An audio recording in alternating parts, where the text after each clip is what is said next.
Good evening, ladies and gentlemen. This is John C. Morley, serial entrepreneur here. If you are new to my show, Inspirations for Your Life, welcome.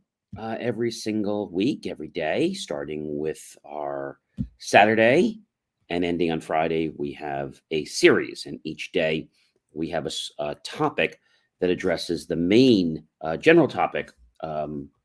Such as the one we have tonight, which I'll share with you in a minute. And if you're new, well, welcome back, my friends. It's great to have my loyal subscribers, and hopefully some of my new people will become my loyal subscribers. So we are talking about what reward will you give yourself. If you haven't already, ladies and gentlemen, scan that QR code at the top of the screen, and that'll direct you to my link tree. Incidentally, if you wanted to know how to get there and you didn't have a smartphone, well, it's really easy. Just go to linktr.ee/JOHNCMORLEY, serial entrepreneur. All right. Great to have you here. And we are talking about rewards. There's different types of rewards I'm sure you've heard of. There's rewards which are called there's rewards like something that has a monetary value. Um, there are what we call rewards that are intrinsic. They relate to a specific nature or thing, and they occur as part of a natural process. So there are also awards that you get because you want to be able to achieve a goal. And it's kind of like a milestone, and we talked about that a little bit. So when we're talking about goals, maybe there's a goal for you to drink so much water, and when you do that, you're going to get a reward. But rewards are something that is going to help you stay on track. Remember, a reward is not going to take you off track. Like if you were trying to lose weight, well, you're not actually going to go and have a great big piece of chocolate cake. I certainly hope you would not. And when we think about a reward, let's go back to grade school. All right. And this is probably an interesting thing to do. If you go back to grade school and you think about the first time that you got a test, maybe it was in kindergarten, but usually in kindergarten, it was just like pictures and it wasn't anything too hard. Maybe it was in first grade. And it was a test if you couldn't, know the alphabet. Maybe it was a test about the alphabet. And so when you did that, or maybe it was arithmetic or mathematics. And back then they taught writing. Now they don't teach writing anymore. They don't teach script anymore either. When I say writing, I'm talking about using, your hand to write. I'm not talking about writing as in like a thought process that they still teach, which is great. When we think about, what you get in the very beginning of life, they didn't give you grades. I went to parochial grammar school and high school. And so those were private and obviously religious. But the thing about it is that when you went to these schools, as opposed to public schools, so for example, let's say an A, um, let's just say at our school was actually a 93, okay, 92 or 93, and actually a 90 was still only a B plus. In public school, a 90 was an A. Yeah, pretty cool, right? Why do I bring this up to you? Well, when you were younger and you, let's say, took a test, they didn't really score it with a number. You know what they did? They gave you a sticker.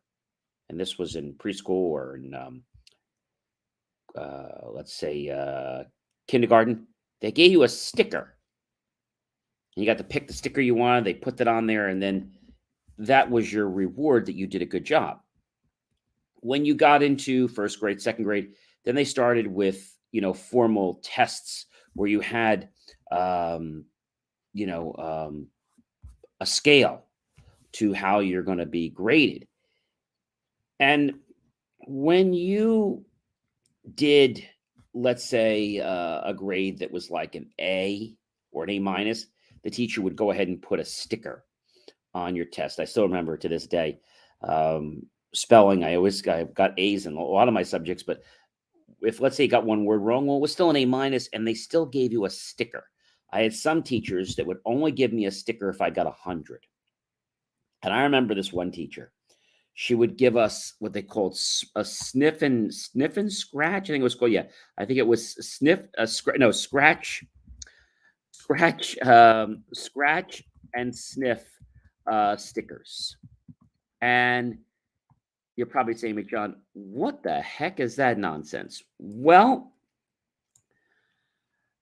it was a sticker, and you would put the sticker on, and then you would scratch it, and then you'd maybe be able to smell bubble gum or lime or some other thing, maybe watermelon.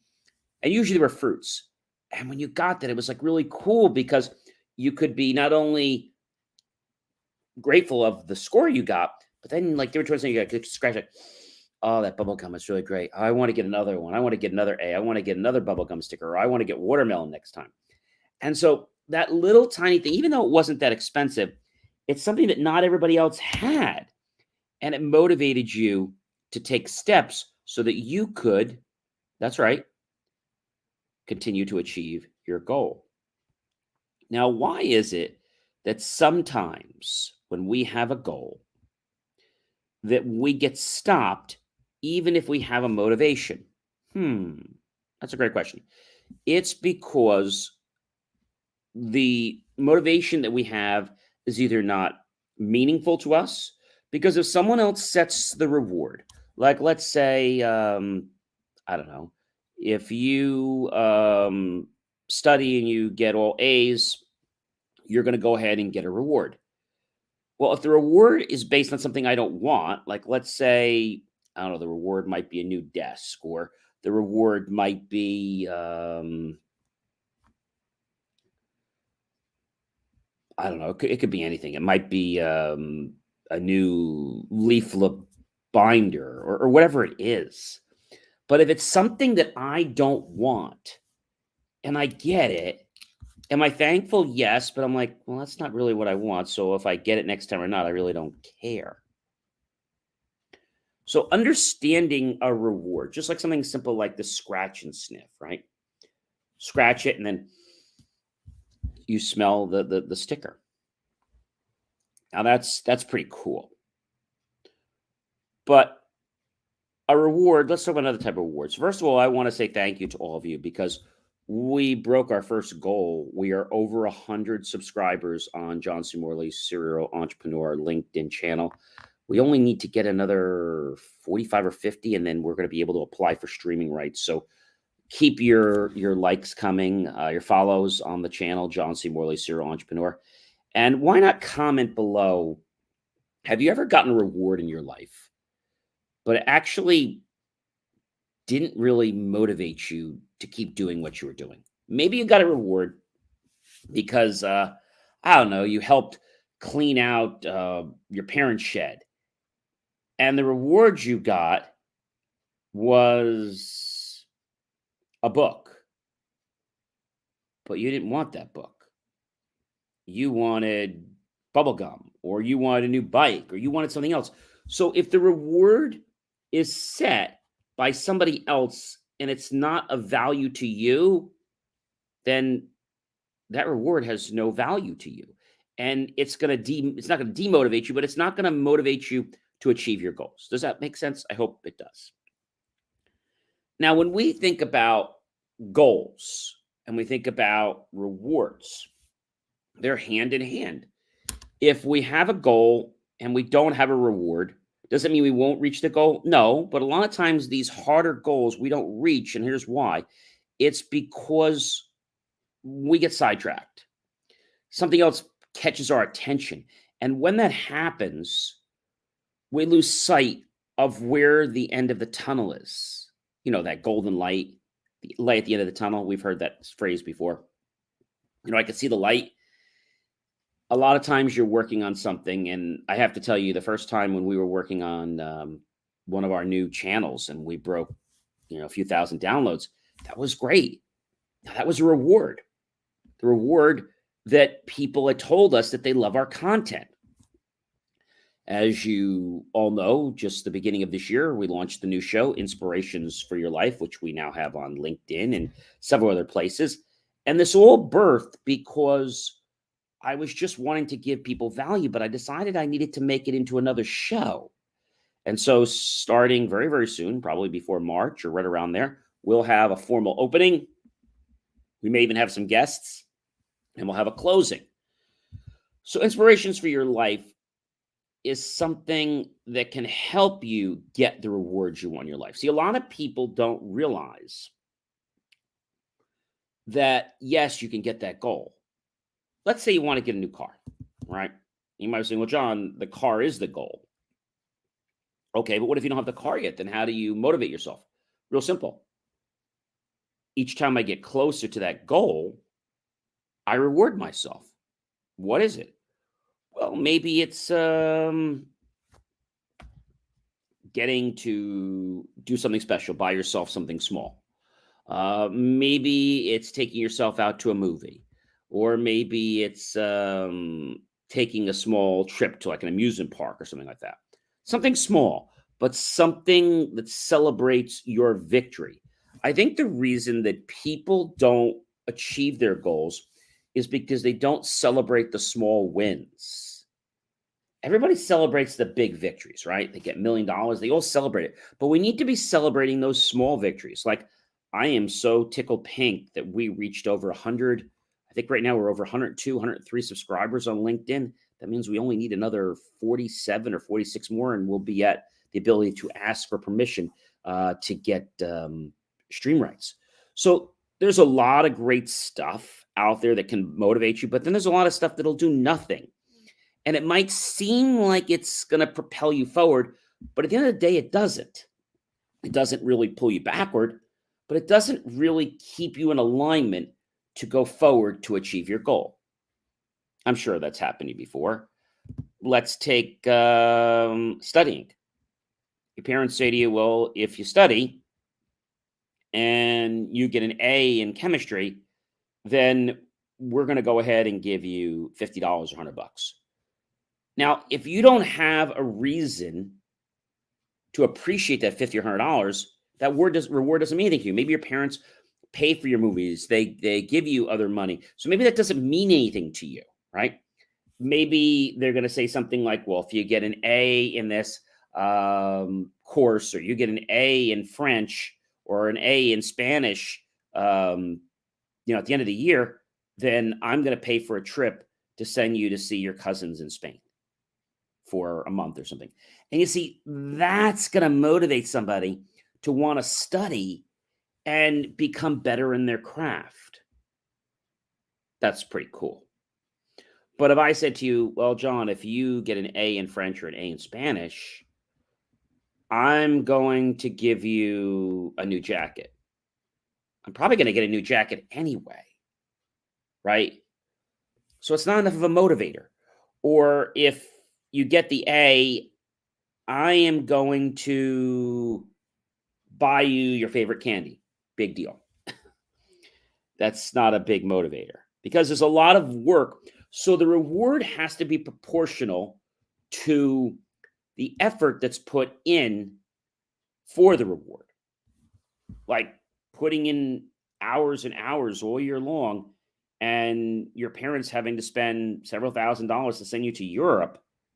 That's pretty cool, right? But you got to put that constant effort in. You know what's going to happen? Once you start putting that effort in, you're going to be addicted to doing that to all your Spanish, not just that one, Spanish 1 or Spanish 2. So if you can appreciate that, you're going to be closer to your goal. But if, let's say, when you achieve an A in Spanish, I'm going to let you take a weekend and go skiing in New Jersey. Okay, what's the big deal? I go skiing all the time, and that's not anything it's not going to motivate me to want to do this.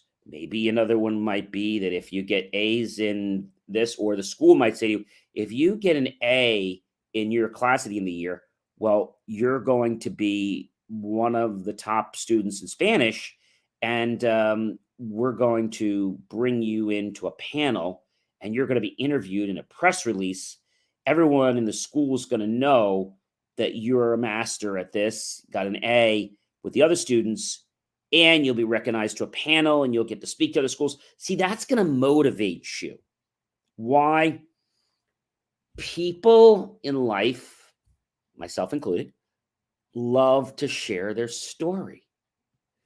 They love to explain, and sharing a story is not bragging. I want to be very clear about that. Sharing a story is sharing a story. If I tell you I did this, that's not bragging. If I say, well, gee, I did this and I did this and I did that and I'm this and I do that, that's bragging. If I say, gee, I just got my license in such and such. Great. I'm just expressing that I'm happy for that, right? I'm not rubbing in your face, right? So the next time you want to achieve a goal, you have to make sure that the reward that you're setting, first of all, if you're setting the goal, you should be the one setting the reward. If someone else is telling you to set the goal and they say, well, we'll reward you, find out what the reward is, right? Some teachers, if you do well, let's say they'll say something like, I had a teacher like this. If you get an A on your math test, well, then for the weekend, you'll have no homework. That's pretty neat, right?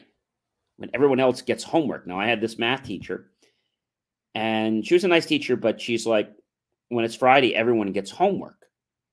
And so there was a test, and what she would normally do is if there's a test, she would not assign homework. But then she changed and she started assigning something small, and then it got into something big, and then it became like regular homework on a Friday night. And my mom's like, "What do you have today, Friday night? Who gave you homework on Friday night?" "Oh, Mrs. What subject is that? Math or algebra?" Like, "She gave you homework on a Friday night?" I was like, "I know." And when we went to the principal, and her reasoning was that she's preparing, shaping young students for college because we were a preparatory high school. But if you got an A on a test, okay, that meant that, let's say, that Friday or that month, you didn't have to do homework on Friday nights. So I just got an A on a test. Uh, let's say I just got my test back maybe next week, and it's going to be maybe the 28th. So then I got an A, just say, old John, for the month of March, which is basically the 4th, the 11th, the 18th, and the 25th. You don't have math homework. You could do it in school, but you don't have to do it. Well, what if I don't finish it? Just do it in silent study. Everyone else was required to do it. The reason is because you earned a notch, a step. And that step showed the teacher that you're already putting in the effort to do it. So they didn't have to like police you as much. So that's pretty cool, right? So we learned tonight that your rewards are really important. They can't be rewards that other people think are going to motivate you, because if they don't motivate you, they're either going to get you to do nothing different, or they're going to demotivate you because maybe you're going to fall behind. Same thing with weight loss, right? Somebody says, well, John, if you lose 5 pounds, then you're going to be able to do X, or you're going to get this. It might be something as simple as, well, when I reach X pounds, I'm going to be able to show that I have basically no stomach. And so that's a reward right in itself. Or it might be something that when you reach X pounds, you're going to be able to not be out of breath. I remember this a while back. I was going up and down the stairs I lost some weight, and I've still got a goal to hit 165, and really happy that I've lost quite a bit of weight. And, I was going up and down the stairs, and for a while, I'd always be getting kind of out of breath. Now I go up and down the stairs, and it's just like I'm walking on regular pavement. So I think we have to make choices in life. Those choices will either propel us forward, keep us where we are, or put us backward. Ladies and gentlemen, I hope that you'll tag your friends, your colleagues, and your associates. Share this out with everyone you know on social media. Then go to youtube.com. Type in my name, John space E space Morley space serial entrepreneur. Look for the key phrase, help keep our content free, and make the choice to buy my team and I a cup of coffee. We'll be so grateful with the pennies, dollars, invest into new hardware, new technology, new equipment, facilities, and staff. And I want to remind you that this Friday, we are having an amazing guest, which is Colonel retired Wayne Phelps, who actually wrote an amazing book called How to Kill Remotely, basically the psychology of drone killing. And it's an amazing show. It's going to be a two-part.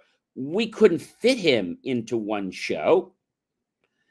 And so every single day on JMOR, capital V1, JMOR, we release clips on what he's going to be talking about in the show with me.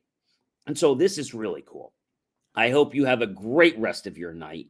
And I hope that you understand that the rewards you get or don't get will propel you forward to where your future will want you to be. Have yourself a great night, everyone. Take care.